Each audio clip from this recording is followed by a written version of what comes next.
শুনছেন সবসময় রেডিও ফুর্তি রেড এফএম। ঘড়িতে সময় রাত 11টা বেজে 59 আমি রাসেল আছির সাথে, আমার সাথে রয়েছেন মাসুম ভাই এবং আজকের অতিথিরা। আপনাদের সবাইকে স্বাগত জানাচ্ছি ভূত এফএমে। এবং আজকে শুরুতেই যে কথাটা দিয়ে শুরু করতে চাই সেটা হচ্ছে, মাঝে মাঝে আমার মনে হয় যে আপনারা যদি হঠাৎ করে স্টুডিওতে আসা বন্ধ করে দেন তাহলে কি হবে। আমার কাছে সবচাইতে বেশি ভয় লাগে যে জিনিসটা।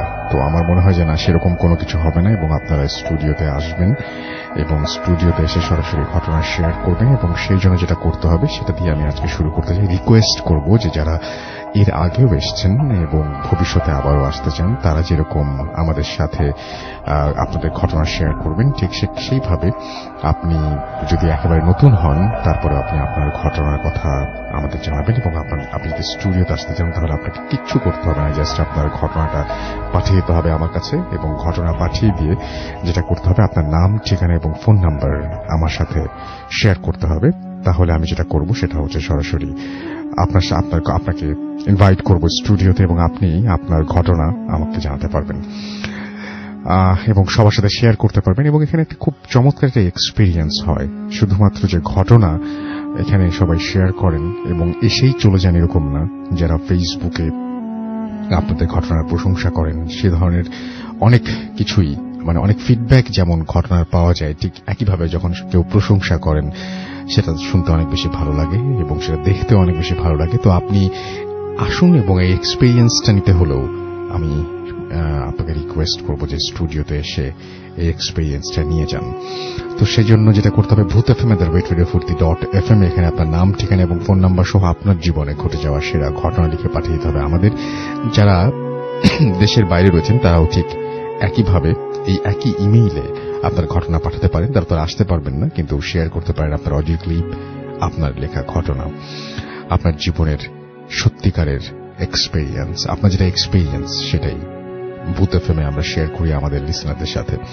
তো আজকে আমাদের অতিথি কম, আমরা যেটা করব সেটা হচ্ছে কিছু অডিও ক্লিপে যাব। আচ্ছা, ভালো কথা, যদি আমাদের পেজ আপনি ভিজিট করতে চান তাহলে আমি যে লিঙ্কটা দিয়ে রাখি সেটা হচ্ছে www.facebook.com/radio.furti এবং www.facebook.com/bhutfm.russell। এই দুটো পেজে গিয়ে আপনি চাইলে আপনার আমাদের পোস্ট দেখতে পারেন, সেটা লাইক দিতে পারেন, শেয়ার করতে পারেন এবং আপনার বন্ধুদেরকেও জানাতে পারেন এই সম্পর্কে। তারাও ইন্টারেস্টেড হতে পারেন আমাদের এখানে আসার ব্যাপারে বা ঘটনা শেয়ার করার ব্যাপারে। প্রতিবারের মতো আজকেও শুরু করতে চাই একটা ইমেইল দিয়ে, আশা করছি ভালো লাগবে। নমস্কার রাসেল ভাই, আমি সব সময় ভালোর দলে আপনি থাকেন, তাই আশা করি আপনি ভালো আছেন। আমিও চেষ্টা করি সব সময় ভালোর দলে থাকতে আর ভালো কাজ করতে, আলহামদুলিল্লাহ। আমার নাম বরুণ, আমি ভূত এফএমের একজন অনেক বড় ফ্যান। আমার বাড়ি বাগেরহাট এবং পড়াশোনার জন্য খুলনায় থাকি। খুলনায় একটি কলেজে অনার্স সেকেন্ড ইয়ারের স্টুডেন্ট আমি। আমার নিজের লাইফে আমি কখনো প্যারানরমাল জাতীয় কিছু এক্সপেরিয়েন্স করিনি। আমি যে ঘটনাটি শেয়ার করব সেটি আমার এক ফ্রেন্ডের সাথে ঘটে যাওয়া ঘটনা। আমি 2 মাস হলো এই ফ্রেন্ডের সাথে একই বাসায় থাকা শুরু করেছি। আমরা একই রুমে থাকি। প্রতি শুক্রবার আমি ভূত এফএম শুনি, বাট ওকে শুনতে বললে ও শুনতে চাইত না আর ভূত এফএমের কথায় ভীষণ ভয় পেত। সো অত ভয়ের কারণ জিজ্ঞাসা করতে আমাকে ওর লাইফে ঘটে যাওয়া একটা ঘটনা বলে। আমি খেয়াল করেছিলাম ও যখন ঘটনাটি বলছিল তখন ও নিজে কেঁপে কেঁপে উঠছিল আর ওর মুখটা ভয়ে ছোট হয়ে যাচ্ছিল। আমার ফ্রেন্ডের অনুমতি নিয়ে আমি ঘটনাটি শেয়ার করছি। ওর নাম বলতে বারণ করেছে, সো ওর নাম আর ঠিকানা উল্লেখ করলাম না। আমাকে যেভাবে ঘটনা বলেছে আমি ঠিক সেভাবেই বলছি। এটা খুব একটা মজার এক্সপিরিয়েন্স। সেটা হচ্ছে যে আমাদের এখানে যারা ঘটনা শেয়ার করতে আসেন তাদের এরকম হয় এবং তারাও ঘটনার মধ্যে এতটা বেশি ঢুকে পড়েন, এতটা বেশি ইনভলভ হয়ে যান যে তারাও এরকম মাঝে মাঝে শিহরিত হন, ঘটনা বলার সময় নিজেরা কেঁপে কেঁপে ওঠেন। এরকম অনেক কিছু ঘটেছে আমাদের স্টুডিওতে, সেগুলো আপনি চাইলে আপনি এসে দেখতে পারেন। যাই হোক, ঘটনায় চলে যাচ্ছি। ঘটনাটা ঘটে 4 বছর আগে। আমি তখন ইন্টারমিডিয়েট ফার্স্ট ইয়ারে পড়ি। যথাসময়ে কলেজে গরমের ছুটি হলো। পড়াশোনা তেমন চাপ ছিল না, তাই ডিসিশন নিলাম দিদির বাড়ি ঘুরতে যাব। আমার দিদির বাড়ি হল যশোর জেলার কালিয়া থানার একটি গ্রামে। আমার দিদিদের আম কাঁঠালের বিশাল বাগান আছে, 2-3টা মাছের ঘের আছে। আমি মাছ ধরতে খুব ভালোবাসতাম। আমার দিদির বাড়ি যাওয়ার মেইন উদ্দেশ্য ছিল ওইগুলো। সো আমি নির্দিষ্ট দিন দিদির বাড়ি পৌঁছালাম এবং আমার সাথে আমার এক ফ্রেন্ডও ছিল। একা গেলে বোর হতে পারি, তাই ওকে অনেক কষ্টে রাজি করিয়ে নিয়ে গিয়েছিলাম। পৌঁছাতে পৌঁছাতে আমাদের সন্ধ্যা হয়ে গিয়েছিল।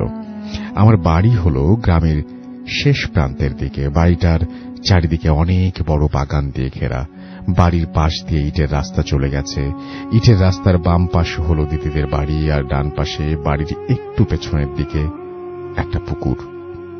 এই বাড়ি থেকে বেশ দূরত্ব রেখে আরো 3-4টা বাড়ি, তারপর বিশাল মাঠের মতো ফাঁকা জমি, যেখানে মেইনলি ধান লাগানো হয়, আর ফাঁকে ফাঁকে মাছের ঘের। মাঠের শেষ প্রান্তে একটি ছোট খাল আছে, আর খালের অপর পাশে একটা গ্রাম শুরু।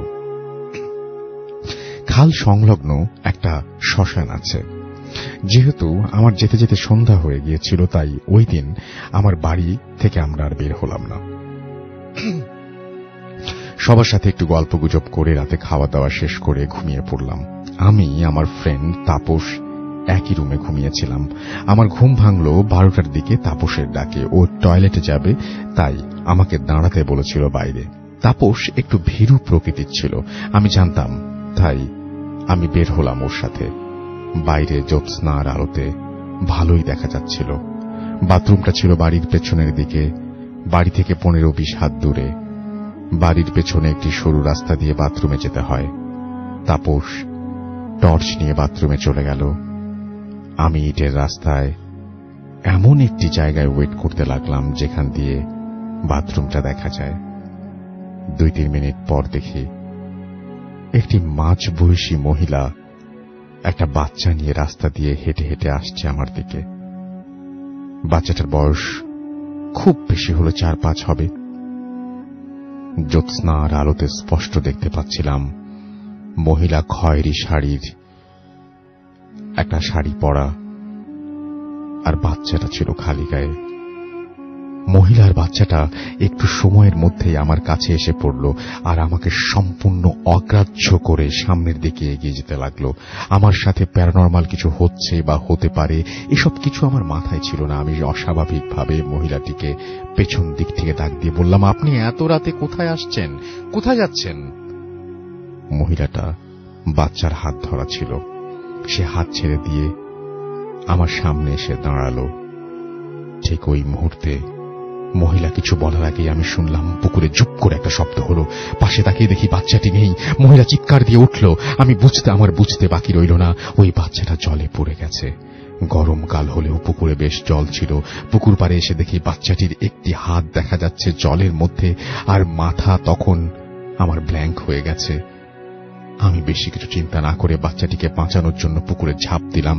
পুকুরে ঝাঁপ দেওয়ার পরপরই বাচ্চাটার হাত অদৃশ্য হয়ে গেল। আমি ডুব দিলাম তাকে খোঁজার জন্য। হঠাৎ অনুভব করলাম কে যেন আমার পা ধরে নিচের দিকে টানছে। আমি এবার ভীষণ ভয় পেয়ে গেলাম। আমার নিঃশ্বাস প্রায় বন্ধ হয়ে আসছিল। আমি অনেক কষ্টে পা সরিয়ে যখন জলের উপরে মাথা উঠালাম, তখন দেখি ওই মহিলা আমার দিকে তাকিয়ে এক পৈশাচিক হাসি হাসছে, আর তার মুখটা বিকৃত হয়ে যাচ্ছে হাসির সাথে সাথে। তার চোখে কোনো মনি নেই, আর চোখ দুটো যেন কোটর থেকে বেরিয়ে আসতে যাচ্ছে। ওই অশরীর তখন তার হাত দুটো আকাশের দিকে করে মাটি থেকে আস্তে আস্তে ওপরের দিকে উঠে যেতে লাগলো। এসব দেখে আমি দিক জ্ঞান শূন্য হয়ে পড়লাম। চিৎকার দিলাম, কিন্তু কোনো আওয়াজ বের হলো না গলা দিয়ে। আমি আমার শেষ শক্তিটুকু দিয়ে ডাঙায় উঠে আসতে চেষ্টা করলাম, কিন্তু তখনই পায়ে আবার সেই টান অনুভব করলাম। এবার আমার মাথার ভেতরে ভীষণ ব্যথা করে উঠল। আমি জ্ঞান হারালাম। কতক্ষণ অজ্ঞান হয়েছিলাম আমি জানি না। যখন জ্ঞান ফিরল তখন দেখি আমি গ্রামের শেষ প্রান্তে ওই খাল পাড়ে পড়ে আছি। আমার সব ঘটনা মনে পড়ে গেল, ও আমার সাথে আমার মনে আতঙ্ক ভর করল। কিন্তু আমি এখানে কেমন করে আসলাম বুঝতে পারলাম না।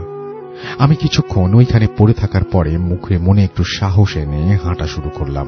ওইখান দিয়ে আমি দিদি বাড়ি যাওয়ার রাস্তা চিনতাম। আমি ধান ক্ষেতের ভেতর দিয়ে চিকন রাস্তা দিয়ে ভয়ে ভয়ে হাঁটছি। হঠাৎ আমার চোখ পড়ল শ্মশানের দিকে।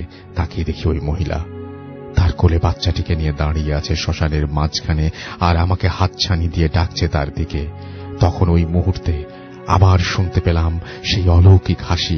আমার হঠাৎ কি হলো জানি না, আমি মন্ত্রমুগ্ধের মতো হাঁটতে শুরু করলাম ওই হাতছানি লক্ষ্য করে। তারপর মাঝখানে কিছু মনে নেই, হঠাৎ আমি হোঁচট খেয়ে পড়ে গেলাম ধান ক্ষেতের মাঝে।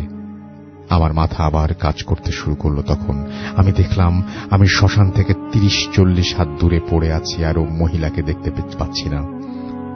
তখন আমি ওইখান থেকে উঠে দৌড় শুরু করলাম। একেবারে দৌড়ে ধান ক্ষেত পার হয়ে রাস্তায় উঠে পড়লাম।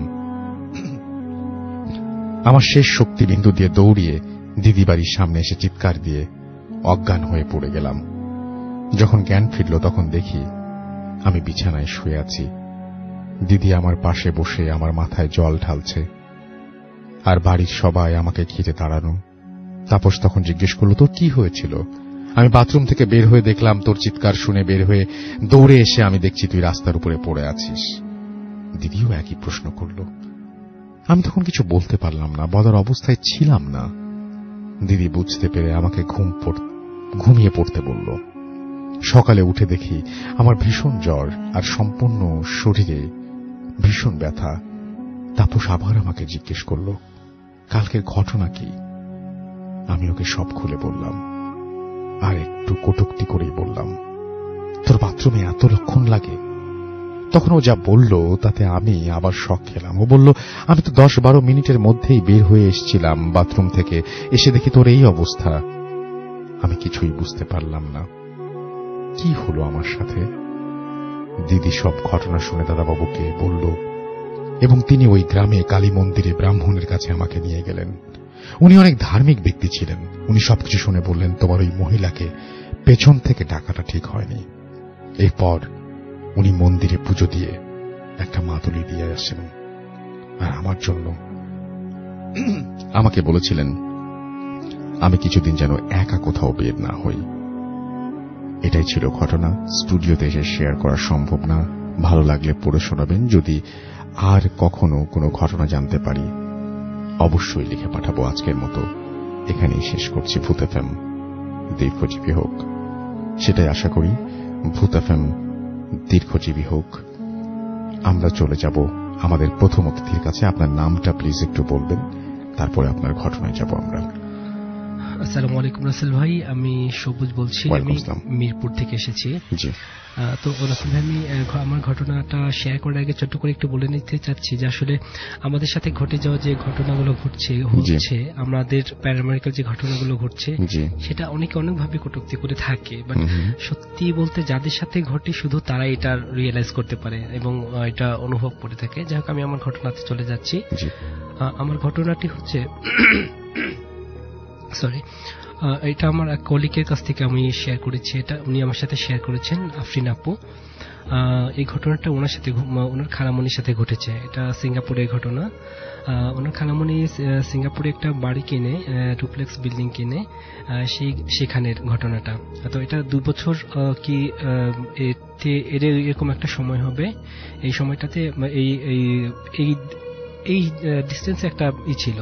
তো যাই হোক, ওই যে বাড়িটা উনি ক্রয় করে সেই বাড়িতে ভালোই সময় কাটাচ্ছিল। তো একটা সময় একদিন রাতে শুয়েছিল, শেষ রাতের দিকে উনি খালামণি নামাজ পড়তেন। তো মাঝরাতে অথবা শেষ রাতে এই সময়টাতে তো উনি রিয়েলাইজ করলেন, আমরা যখন ঘুমাই নর্মালি কিন্তু একটু শীত লাগলে আমরা একটা ব্ল্যাঙ্কেট অথবা কাঁথাই টাইপের কিছু একটা গায়ে দিয়ে জড়িয়ে আমরা শুয়ে থাকি। ঠিক উনিও একই রকম ভাবে শুয়েছিলেন। একটা সময় উনি অনুভব করতে লাগলেন যে কে যেন পায়ের দিক থেকে তার কাঁথাটা টানছে।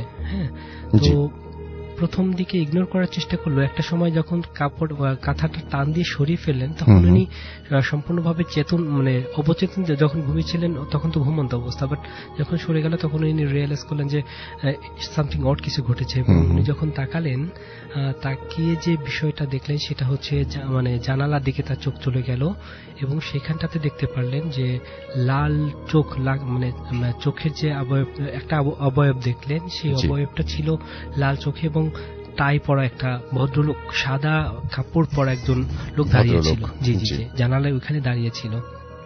তো উনি দেখে কোনো কথা না বলে জাস্ট ইগনোর করে উনি অপোজিটে শুয়ে পড়লেন। আচ্ছা, তো সেম একই রকম ঘটনা উনি কারোর সাথে শেয়ার করলেন না। তো একদিন খালুজানু নামাজ পড়ছিলেন, ভোরে ফজর নামাজ যখন আদায় করছেন, শেষে যখন সালাম ফেরালেন, ঠিক যখন ডান দিকে সালাম ফেরালেন, ঠিক তখন দেখলেন একই রকম ভাবে ওই রকম একটা অবয়ব তার দিকে আছে এবং তার একই রকম টাই পরা ছিল এবং তার দিকে রক্তচোখ করে তাকিয়েছিল একই রকম ভাবে। তো এই জিনিসটা মানে এটা তো আসলে পরে শেয়ার হয়েছে, তখনও খালাম্মাকে বলেনি ঘটনাটা। তো কোনো একটা পর্যায়ে উনি সিঙ্গাপুর থেকে যখন বাংলাদেশে আসলেন, এমন হয় না যে ফ্যামিলি সব মেম্বারগুলো একসাথে হলে নানান ধরনের গল্প হয় স্বাভাবিকভাবে। তো সেই এরকম ভাবে গল্প করতে গিয়ে যখন রাত গভীর হয়ে গেছে, এই ধরনের কথা যখন চলে আসছে, তখন বলছে যে আমাদের যে বাসাটা এরকম তো আমার সাথে ঘটেছে। তখন খালুজানু শেয়ার করলেন যে আমার সাথে তো এরকম একটা কিছু ঘটেছে, যে উনি এরকম একটা দেখেছেন। তো ওই সময়টাতে ভাইয়া করলেন ওই বাসার অ্যাড্রেস লিখে গুগলে সার্চ দিলেন। গুগলে সার্চ দেওয়ার পরে যে ম্যাপটা আসলো সেটাতে উনি একটু সারপ্রাইজই হয়েছিলেন, কারণ ওনারা যখন বাসাটা ক্রয় করলেন তখন কিন্তু ওনারা জানতেন না যে বাসাটা এরকম একটা অবস্থা। তো সেই সময় উনি দেখলেন যে বিল্ডিং এর উপর একটা সাইনবোর্ড করা ছিল এবং ওই বাড়িটা একটা হন্টেড বাড়ি, এবং সেটা তারা আগে জানতেন না। এবং ওই যে ঘটনাটা বলেছে যে লাল টাই পরা, লাল মানে চোখের বড় এরকম, তো যে ওই বাসার যে মালিক ছিলেন, বেসিক্যালি ওই বাসার মালিক ওই বাসার ছাদে থেকে সুইসাইড করে, লাফ দিয়ে পড়ে মারা যায়। দেন তারপরে থেকেই আর কি ওই যে ঘটনা এবং ওই ভদ্রলোকের যে প্রোফাইল দেখলেন, সেই ক্ষেত্রে দেখা গেল যে ওইটার সাথে মিল আছে। এই ছিল ঘটনা। থ্যাংক ইউ সো মাচ, আপনার ঘটনার জন্য আপনাকে অনেক ধন্যবাদ এবং আশা করছি যে ঘটনাটা আপনাদের ভালো লেগেছে। আমি শুধু একটা কথা বলবো যে আপনি যদি হঠাৎ করে আপনার ঘরের মধ্যে এরকম মানে থাকে না যে আমরা যে রেগুলার যে ঘটনাগুলো শুনি, সেখানে সাদা কাপড় পরা মানুষ দেখতে পাই, তারপরে আমরা দেখতে পাই যে কেউ হয়তো মানে অবয়ব একটা ছায়ার মতো অবয়ব দাঁড়ায় আছে, কিন্তু একটা জলজ্যান্ত টাই পরা মানুষ যদি আপনি আপনার ঘরে দেখতে পান হঠাৎ করেই, এবং আপনার ঘুম ভেঙে জেগে উঠে আপনি যদি এরকম কোন একটা ব্যাপার বুঝতে পারেন যে কেউ একজন আপনার সঙ্গে আছে এবং আপনার সঙ্গে এই মুহূর্তে অবস্থান করছে, তাহলে কেমন লাগবে আপনার? আমার মনে হয় বেশ ভয়ঙ্কর লাগার কথা, এবং সেই ভয়ঙ্কর ব্যাপারটা মানে আপনারাও আপনার জীবনেও ঘটে থাকতে পারে এবং আপনি অবশ্যই সেটা শেয়ার করতে পারেন আমার সাথে।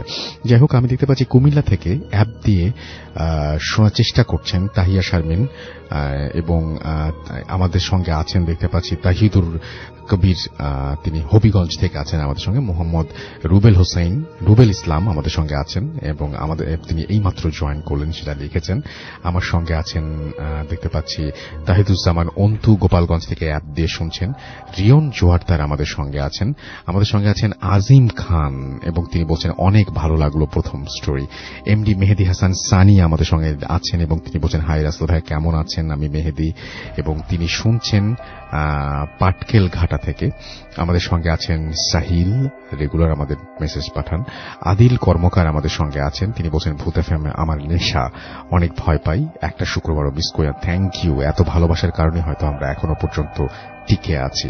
আমাদের সঙ্গে আছেন আনিকা নওয়ার বুশরা এবং তিনি বলছেন যে ফার্স্ট স্টোরিটা বেস্ট ছিল এবং তিনি রাজশাহী উপশহর থেকে শুনছেন। আমাদের সঙ্গে আছেন দেখতে পাচ্ছি এছাড়াও এসকে ফারুক, লিখেছেন I love Bhoot FM. SK সিয়াম আমাদের সঙ্গে আছেন। এল আরিফুল ইসলাম সিরাজগঞ্জ থেকে অ্যাপ দিয়ে শুনছেন তিনি। তাশফিয়া নওরিন আমাদের সঙ্গে আছেন, তিনি বলছেন I love Bhoot FM so much. Thank you so much আমাদের সঙ্গে থাকার জন্য আপনাকে। আসফিয়া তাজনিম সুমু আমাদের সঙ্গে আছেন, কালকে এক্সাম, আজকে আমি ভূত এফএম শুনছি।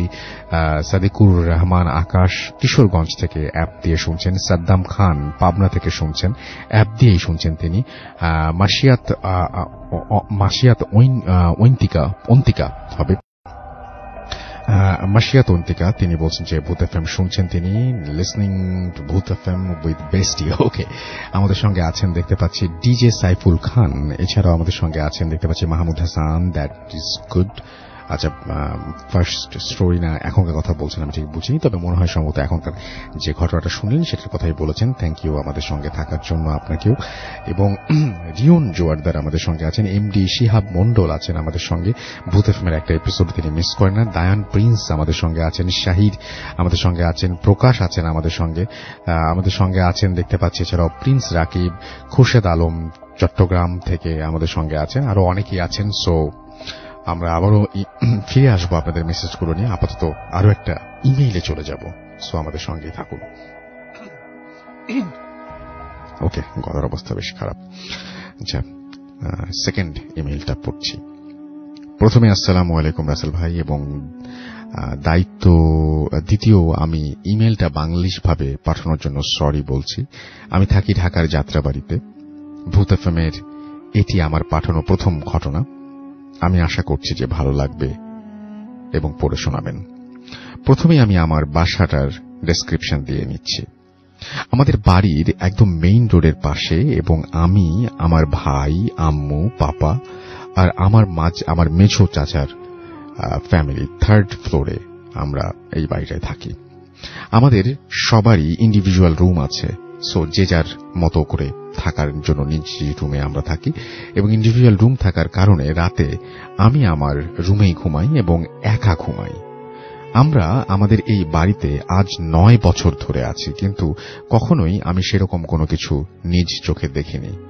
কিন্তু যাই হোক, আমার ভাইয়া প্রায়ই আমাকে আর আমার আম্মাকে বলতো যে রাতে কিছু একটা সে ফিল করে, like something is lying or sitting beside হিম।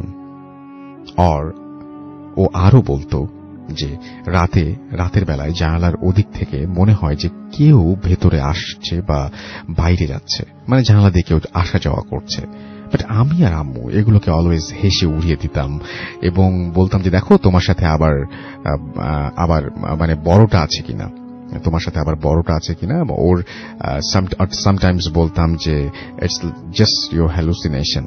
এসব কারণেই ভাইয়া অলওয়েজ ওর রুমে রাতের বেলায় ড্রেসিং টেবিলের আয়নাটা ঢেকে রাখতো, আর এটাও আর কেউ মানে সেটা মানে চাইলেও সেটা সরাতে দিত না। ব্যাপারটা আমাদের মানে কখনোই আমরা অতটা বেশি পাত্তা দিতাম না এই পুরো ব্যাপারটাই। তো এইবার সরাসরি ইনসিডেন্টের নাইটে চলে যাচ্ছি। আমি অলওয়েজ মানে যেরকম সেরকম সেদিন রাতেও একটু একাই ছিলাম একটি রুমে, এবং রুমের সব লাইটস অফ ছিল।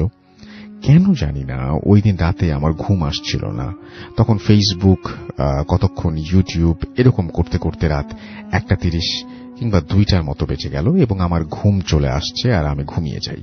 কিন্তু একটু পর আমার কেন জানি না ঘুমটা ভেঙে গেল, আর এভাবেই হঠাৎ একটা ভয় লাগতে শুরু করলো, like something is around me.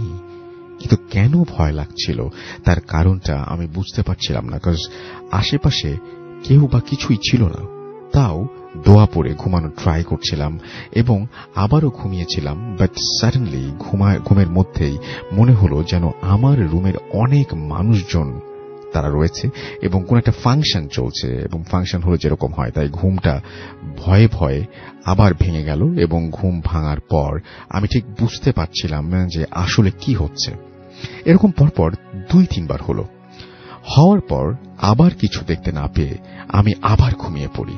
But এর পরের বার যখন আবার আমার ঘুম ভাঙে, তখন ঘুমটা কোনো সাউন্ডে ভাঙেনি, বরং ভেঙেছিল একটা ঝাঁকুনির কারণে।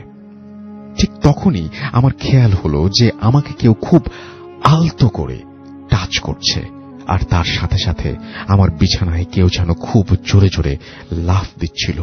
এদিক থেকে ওদিক, ওদিক থেকে এদিক লাফিয়ে লাফিয়ে যাচ্ছিল। বিছানাটা ধক ধক করে কাঁপছিল। ভূমিকম্প হলে যেটা হয় ঠিক সেরকম। এবং তখন খুব বাজে একটা স্মেল আমার নাকে ভেসে আসছিল। মুহূর্তের মধ্যেই আমি দেখলাম যে আমার রুম থেকে তখন গেট খুলে আমার ছোট ফুপুর মতো কেউ একজন বেরিয়ে গেল। কিন্তু অদ্ভুত ব্যাপার, ফুপি এত রাতে এদিকে কোথা থেকে আসবে, আর আসলেই বা আমার রুমে কি করে ঢুকবে? বিকজ আমি অলওয়েজ রুমের ভেতর থেকে লক করে ঘুমাই। যাই হোক, মাথায় তখন অনেক প্রশ্ন আর মনে ভীষণ ভয়। তাই কিছু না ভেবে ফুপি ফুপি বলে চিৎকার করলাম, কিন্তু আমার গলা দিয়ে তখন কোনো আওয়াজ বের হচ্ছিল না। ভোকাল কর্ডটা যেন একেবারে পাথর হয়ে গিয়েছিল।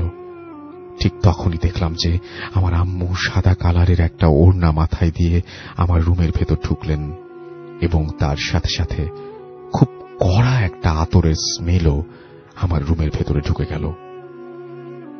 তখন আম্মু রুমে ঢুকে আমার কাছে এসে আমাকে জড়িয়ে ধরে মাথায় হাত বুলাতে বুলাতে বলছিলেন, মা, আজকে রাতটা খুব খারাপ গিয়েছে না?